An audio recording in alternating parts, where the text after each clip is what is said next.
Upon reflection of this film, I have thoroughly researched into many difficult topic areas. Although subjective, these outcomes are purely from personal experiences and secondary research. All imagery used are personal and all poetry is written by myself. I began researching into how parents' divorce affects young children in general, thus narrowing my research down to how it affects young adolescents. I was particularly fascinated not only by how it affected them emotionally, but how it differed between boys and girls. Although many symptoms of behaviours are the same, for example blame, anger, and different mood disorders, it touched upon many more areas of my interest within my practice as an illustrator. In-depth research into mood disorders, eating disorders, control, identity, reality, and the subconscious were undertaken to reveal somewhat darker areas children may experience, those which some parents may or may not be aware of during their separation.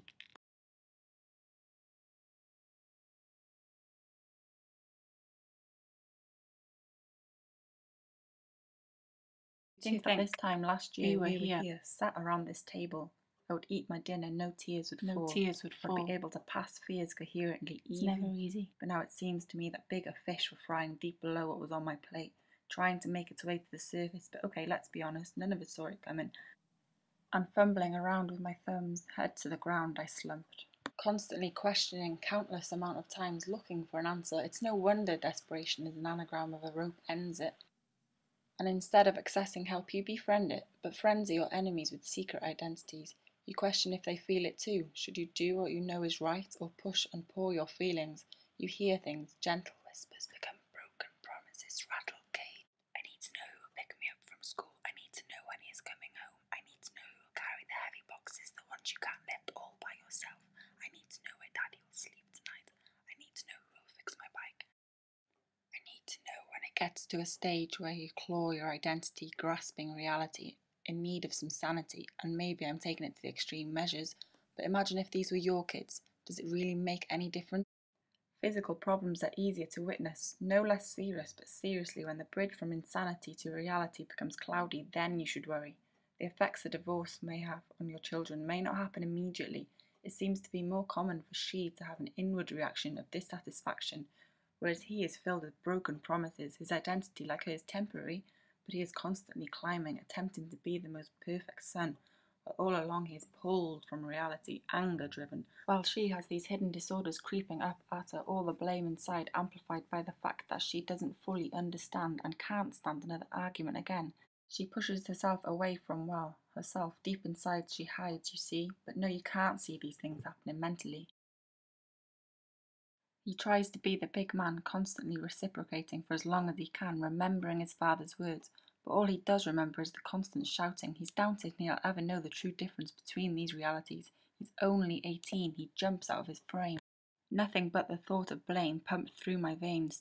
To my mind I tried to find a logical explanation why I became so lost. The frost above the thin ice grew at least twice the amount you guys witnessed, but I felt the invisible disorders that I had begun to research.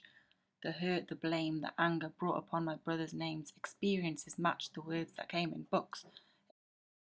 I understood, but it took a while to process these strange emotions. I would pour my thoughts through collage of all sorts, potions brewing in my illogical head. Spilling out, I dread to think of some of the actions I could have seen through, but did not with the help from you guys, so cheers. My fears are slowly drifting away, energy poured into my work. My greatest ambitions of raising awareness of mental health conditions, people listened. My frustration led to countless experimentation. I would photograph and cut and collage and paint, scan my hands in countless of ways. In hindsight, I knew not what I was looking for. The process is what I would explore. Never searching for that final piece, hurting inside for the ride to end, and to say the least, my secondary research matched up with the primary. I came to see that my imagery was feeding into my memory, teaching me new ways of exploring, questioning if it affected others the way it affected me, or differently, and for boys I see now it did. And I would conjure new ways, spending days mixing imagery I had created with the words I had noted on the bad days. During the fluctuating times of my persistent, complicated moods, questioning my identity as an illustrator and as a person for some reason was always important.